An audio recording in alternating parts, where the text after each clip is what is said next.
Hey everybody, how's it going? This is Spurley, and today I just kind of thought about this topic. It kind of popped in my head, and I thought it would make a good video.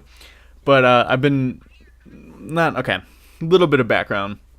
If you don't know this about me already, which you would have no way of knowing this about me, but I'm a pretty big fan of sitcoms. I love sitcoms. Watching TV. If I'm watching TV, I'm usually going to put on a sitcom.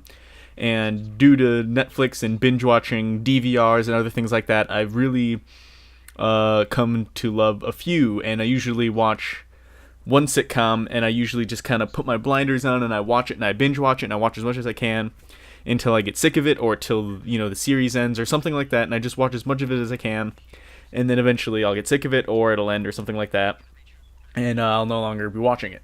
Now, my first sitcom love, potentially, my biggest love in all of TV, movie, cinema history, is The Office. I just absolutely love The Office. I started watching it in the first season, just really got into it, I just dove in right away, I loved it, and I just really, just kind of fell in love with it.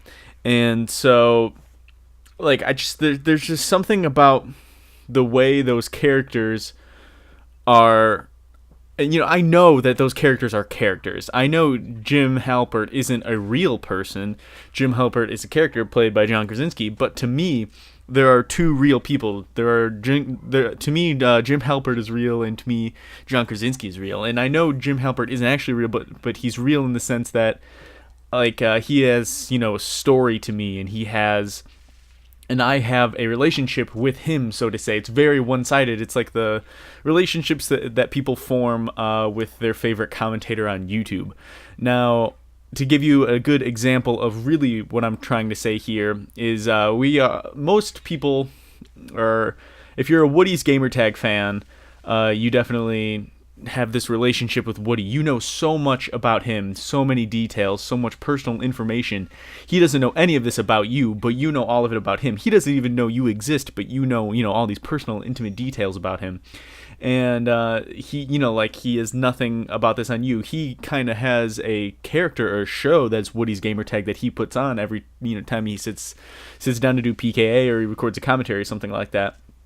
And that's kind of the Woody persona that we all know. We don't really know Matt Woodworth, do we? No, we don't. We really know Woody's Gamertag. And so that's kind of what the relationship that, I've also developed, with people that, YouTube commentators that are my favorites.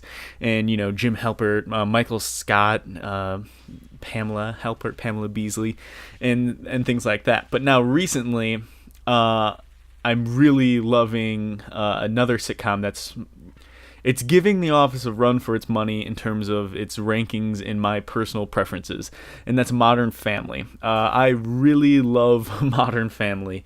Right now, season 6 will start in, I want to say, is it going to be September? August, September, something like that. And that'll be season 6, and I'm currently up to date on all Modern Family episodes. I've seen them all more than once. I just really love the show. Excuse me there.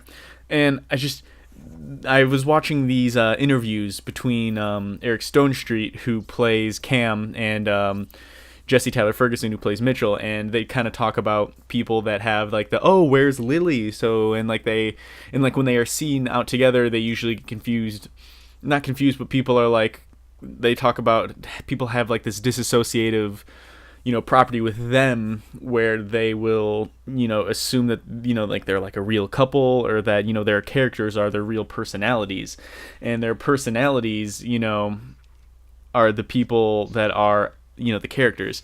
And that's, general misconception that, people can have with TV shows. And it seems like an obvious one that you wouldn't make it. It's obviously yeah, I know Eric Stonestreet isn't Cam. I know they're two different people. I know there's an actor and there's a character, and they're separate entities. But sitcoms, and especially good ones, especially the more